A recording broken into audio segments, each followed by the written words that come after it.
They say Miami is a city built on confidence, bright lights, big dreams. But no one in this city believes in themselves more than Jett Carter. At 6'2", with hands like magnets and swagger that could fill Hard Rock Stadium, Jett's been that guy since he was outrunning kids twice his size in Pop Warner. Coaches call him the most gifted receiver they've ever seen. Recruiters rank him the #1 wide receiver in the nation. Local reporters, they're already crowning him the next Cooper Kupp with South Beach swagger. But Jett, he calls himself the best, period. Now, it's his senior year at Columbus High, Miami's football crucible. 5 games to lock in offers from his dream schools, Miami, Ohio State, Alabama.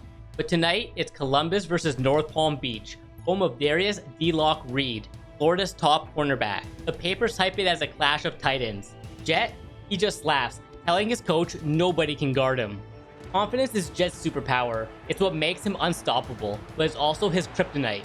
Skipping class for South Beach parties, taunting rivals on X, scouts are watching, and they want more than just flash. They want dominance, discipline, a kid who can back up the talk. That's why Jett set himself challenges for these final 5 games. Personal goals to prove he's not just another 5-star recruit. He's the greatest wide receiver prospect the game's ever seen. Jett Carter strutted onto the Columbus High field, the Miami night electric. Across the field, North Palm Beach Darius D-Lock Reed, Florida's top corner. Jett's goals were clear. 10 yards receiving, no breakups by Darius. On the first play of the game, Jett lines up wide left, running a post route. He gets the jump off the line, loses his defender, and has some space in the middle of the field.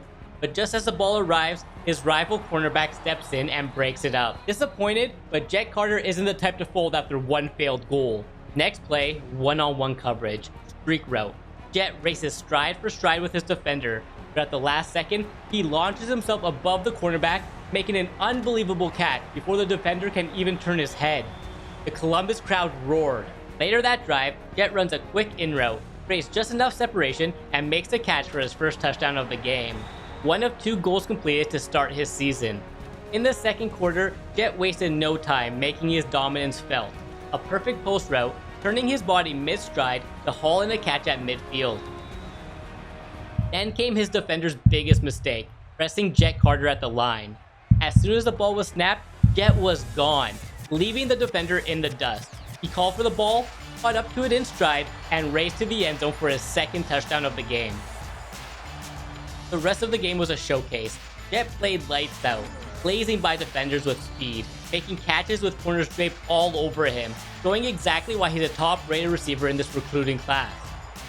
By the end of the night, he completed 7 out of the 8 goals he set for himself against North Palm Beach. But despite his performance, scouts dropped him to the 7th best receiver in the country. Jett knows deep down that's simply not true. Scholarship offers started rolling in. Miami of Ohio, Northern Illinois, JMU, full ride. But Jett isn't looking for small schools. He wants Power 5 offers, the big leagues. Sometimes, Jett is his own worst enemy.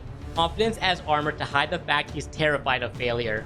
Instead of prepping for his college entrance exams, he spent every night preparing for his next game. His routes got sharper, his footwork tighter, but his exam scores? They took a hit. USC crossed him off their list before he even knew they were watching. Before his next game, Coach Hernandez from the Miami Hurricanes called. They love what they're seeing from Jett Carter so far. The coach offered up a challenge. Scouts will be at his next game to see if he really has what it takes to wear orange and green. And in typical Jett Carter fashion, he accepts the challenge without hesitation, ready to show Coach Hernandez and the world why he deserves to be a Miami Hurricane.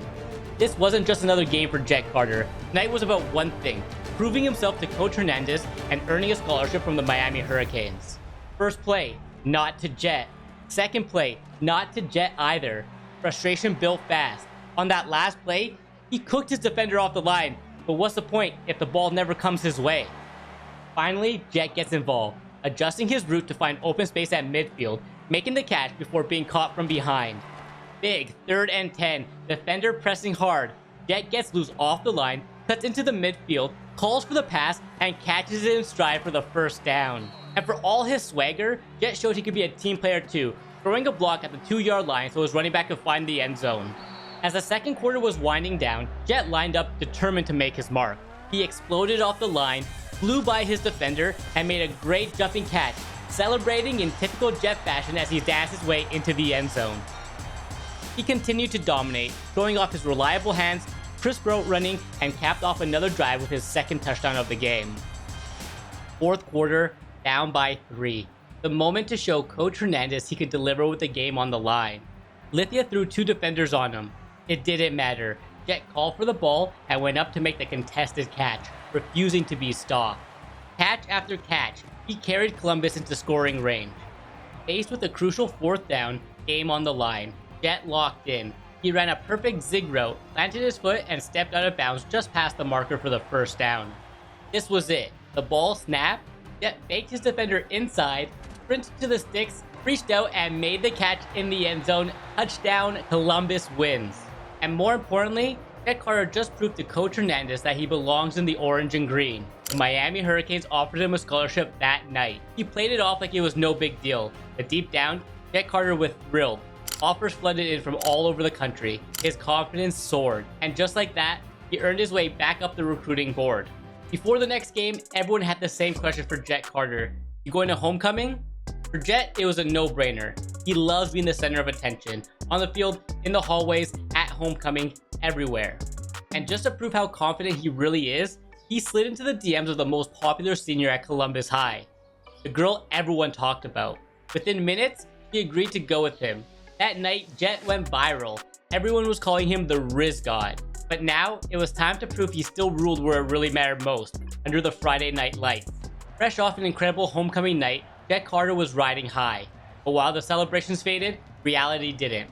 Even with the Miami scholarship offer in his back pocket, nothing was guaranteed. A bad game could change everything. He felt it early, heavy legs from a long night out. But confidence was his fuel. Parkland lined up in press coverage. That was their first mistake. Jett changed his route to a streak, burned the DB off the line, called for the ball, caught it in stride, and just like that, he was gone. 2 defenders chased, but there's no catching Jett Carter when he gets going. Touchdown. People thought he'd struggle after homecoming. Instead, he played like the top receiver in the country, making catches in traffic, outrunning defenders, scoring 2 more touchdowns before the night was done. He completed every goal he set for himself, and the big offers came rolling in. Clemson, LSU, Oregon, South Carolina, Tennessee, Washington, and Texas. Before their second last game of his senior year, Coach pulled Jett aside. He told them Freeport runs a lot of zone coverage, that their defense was disciplined, patient, and forced receivers to adjust routes on the fly. But Jett wasn't really listening. His mind was elsewhere, locked in on the rankings, offers, and that vision he had since he was a kid playing under the biggest light. Lately, some scouts were starting to see through his act. They saw the swagger, the talent, they also saw the overconfidence. And for the first time in a while, whispers about his maturity were louder than the praises about his game. Later that day, his phone buzzed. It was Coach Brian Kelly from LSU. He told Jett how much they loved watching him play this season, that his physicality and route running would fit perfectly in Baton Rouge. He said he'd love to see Jett wearing purple and gold next fall. Jett sent back a quick thanks. No follow-up, no questions about the program, almost like he already knew where he wanted to go. Then, as he was taping up his wrists and gearing up to head onto the field, another notification came through. This time, it was Coach Dave from Ohio State. They wanted to see if Jett Carter could really live up to the hype against a disciplined defense. And of course, Jett accepted the challenge without hesitation. In the locker room before kickoff, Jett sat quietly, scrolling through his top 10 schools list. He started crossing a few off. Some didn't have him as a day 1 starter, others already had crowded receiver rooms. That wasn't going to cut it for Jett Carter. He wanted the ball. He wanted the spotlight. He wanted to prove he was that guy. Not 2 years from now, but right now. Opening drive. Freeport's defense blanketed him immediately. Tight coverage, no separation. Instead of forcing a route that wasn't there, he laid a huge block on a defender. That was part of the game scouts sometimes forget. He's not just a flashy receiver, he's physical, he plays with an edge. 2nd and 9, Jett lined up wide left. He ran a clean route, adjusted midair to catch a high pass, but took a massive hit across his chest as soon as the ball touched his hands. He slammed to the turf, gasping for air, but pain didn't stop him. He popped right back up, looked at his defender, and nodded. Almost like he was saying, "You're gonna have to hit harder than that." The next play, the battle continued. Jett fought through contact at the line, jumped up for a contested catch, landed hard again, but refused to stay down. That was Jett Carter. Grit, determination, swagger. 2 plays later, he lined up in the slot. Drag route across the middle. He caught it in stride, turned upfield, saw a defender diving at his ankles, and hurled him clean. landing and picking up a few more yards before being tackled. My goodness, what a play. He capped off that drive with a touchdown. Quick slant, easy separation, strong hands in traffic, touchdown Columbus. The Ohio State scouts were locked in on every snap. They wanted to see greatness. Jett knew it. Ball snap, he exploded off the line, cut inside, caught the ball in stride, and turned it upfield for 50 yards before being brought down. A statement play, the kind that makes highlight reels. But just as momentum was building, disaster struck. The next play, sack, fumble, Freeport recovered. On the following drive, Freeport's zone locked him down again. No separation, no impact. 2 failed goals, just like that. Fourth quarter, Columbus trailing by 3. The stadium silent, tensions filling the air. Jett was quiet most of the quarter, frustrated. With the game on the line, he ran a slant, beat his defender inside, and made the catch in traffic for a crucial first down. Final minute, the ball was snapped, he ran through contact, gained separation, and makes a catch in the end zone for the game-winning touchdown. The crowd erupts, more offers come in, Georgia, Ohio State, but despite it all, he dropped to a 4-star recruit. One bad drive, that's all it took. Senior night, one last high school game under the Friday night lights. For most players, it's emotional, a time to reflect on childhood dreams, family sacrifices, teammates who became brothers. But Jett Carter, he didn't show much emotion. He was locked in, because tonight was about legacy. This was it, his final chance to prove to scouts he wasn't just another flashy recruit. He was the best receiver in the country. In the first quarter, Apaka's defense came out strong. Jett was running crisp routes, but his QB just couldn't get him the ball early. Frustration started to creep in. He clapped his hands, calling for the ball, but nothing. On third down, he finally gets his chance. He calls for the pass a bit early, adjusts mid-route, and still manages to make the catch in tight coverage. Next play, quick in route, he finds open field, snags the ball with ease, and turns upfield before being tackled. In the red zone, Jett lines up wide left. He stares down his defender. Once the ball was snapped, he gets a great release off the line, makes his cut inside, creates just enough separation, and catches his first touchdown of the game. That woke him up. After that, he was dialed in. He's running incredibly clean routes, breaking angles on his cuts, coming back to the ball to make tough catches, and throwing key blocks for his teammates. Showing scouts he's not just about highlight plays, he can do the dirty work too. In the third quarter, with Columbus up by 7, Jett lines up wide left. The defender tries to jam him off the line, but Jett blows right past him. Jett comes back to the ball, catches it, tosses his defender aside like he's nothing. At the 5-yard line, he starts his touchdown celebration early. Pure swagger. But as always with high school football, no lead is safe.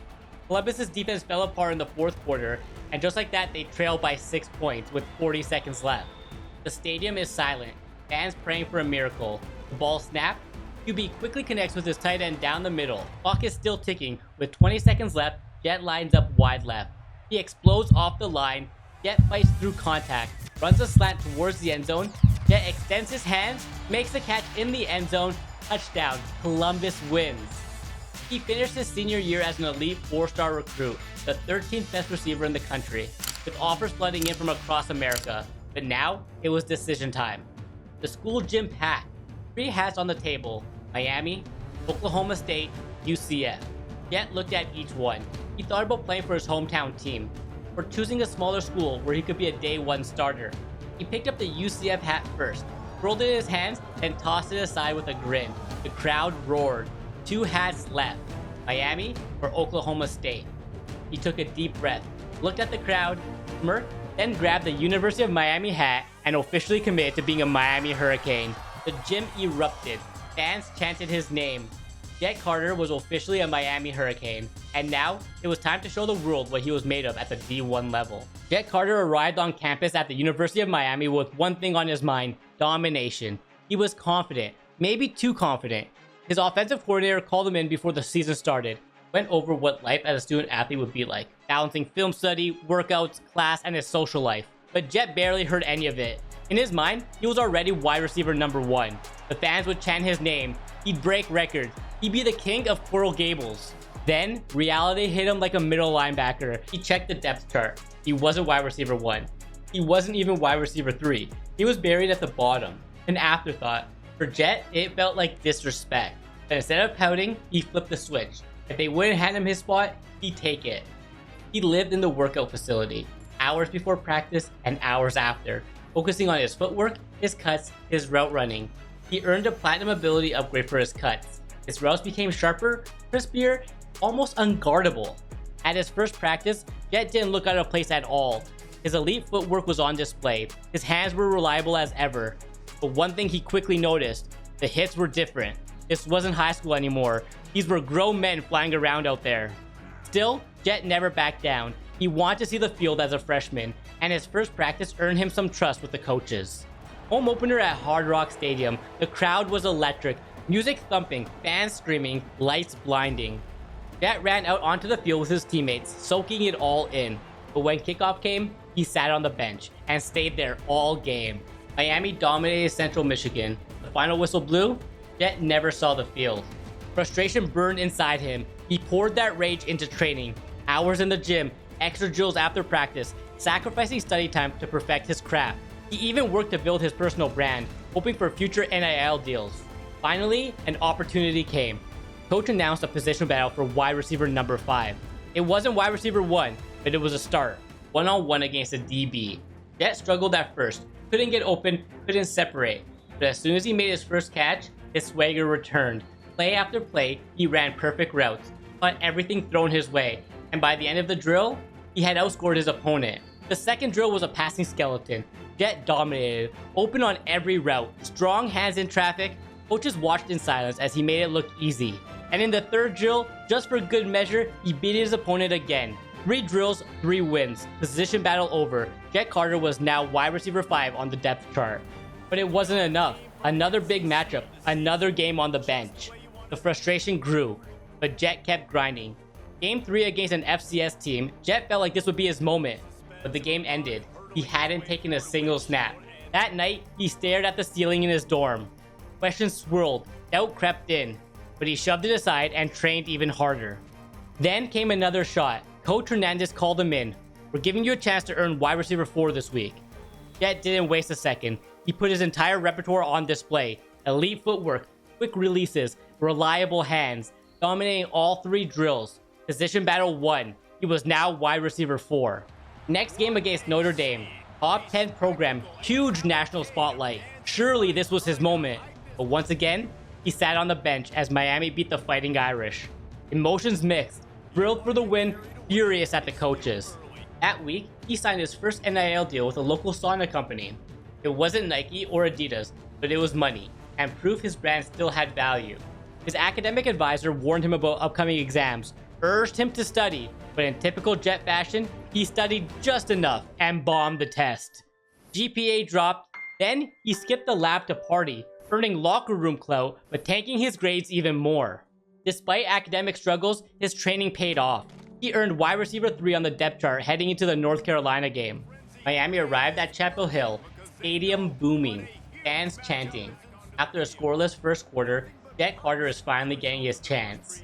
Out wide right, he runs a corner route, but the ball goes underneath to his teammate instead. The lights are never too big for Jett when he's on the football field. Jett runs a slant route, makes the catch, and is tackled immediately, picking up his first collegiate catch. Jett was getting his confidence back, showing off his tenacity by blocking when called upon. The drive stalled out with North Carolina getting so much pressure on the QB. Jett had a quiet second quarter, but in the third, Jett exploded, making a great catch over the middle on first down off of a play action. And on the very next play, his QB put his trust in Jett, throwing him another ball over the middle of the field, and Jett comes up big, making another catch. Then, in the red zone, Jett gets off the line, gets a step on the DB, and Jett snatches it out of the air. Touchdown. He celebrates with his teammates, confidence beaming. The rest of the game was more of the same. Jett continued making great plays, but unfortunately, coach took him out of the game late in the fourth, and Miami ended up losing in overtime. But even with that heartbreaking loss, Jett had himself an incredible first game. 9 receptions for 124 yards and 1 touchdown. But as for his thoughts, Jett didn't hold back, calling out his coach and the game plan. This did not sit well with Coach Hernandez, and during rivalry week, Jett was locked in, ready to build on his breakout performance. But coach had other plans. Jett sat on the bench as Miami got humiliated, shut out 24-0. When reporters pressed him post-game, Jett doubled down, putting the blame on the coaching staff once again. Over the next few weeks, everything started to spiral for Jett. He broke curfew to hit a party downtown, thinking nothing of it, but word got back to the coaches. Strike one. Then came his exams. He barely studied, convinced he could wing it like he always does. But college wasn't high school. His grades tanked. That was strike two. At practice, coaches saw a different Jett, unfocused, distracted, making sloppy mistakes. His confidence turned into arrogance, and his teammates started to notice. The trust he'd built was slipping away fast. Worst of all, game day after game day, his name was never called. He sat on the bench, helmet on, waiting for a chance that never came. Watching his teammates celebrate big plays, he knew he could have made himself. That reality stung. But instead of locking in, Jett doubled down on his bad decisions. Parties, skipped study sessions, more missed assignments. His GPA fell below the eligibility line. And just like that, the 5-star phenom, the South Beach superstar, became academically ineligible to play. After the season ended, Jett went home, broken, embarrassed, and out of options. That's when his old high school coach called him into his office. He told him exactly how it was. Jett knew he had no future left at Miami. His reputation was shot, coaches wanted him gone, teammates didn't trust him, fans forgot him, so he made the toughest choice of his life. He entered the transfer portal. But would anyone even take a chance on him now? When the transfer portal opened, the offers didn't flood in like they once did. No Alabama, no Ohio State, no Miami redemption. Just a handful of mid-major schools willing to take a risk on a troubled kid with big talent. Jett knew he needed a fresh start, somewhere away from the distractions, away from the lights, away from his own ego. Now, it's decision time. Will he find a program that believes in him, or will it be the same old Jett no matter where he goes? The next choice could change everything. Stay tuned to find out where Jett Carter ends up next, and don't forget to like and subscribe for episode 2 of his comeback story.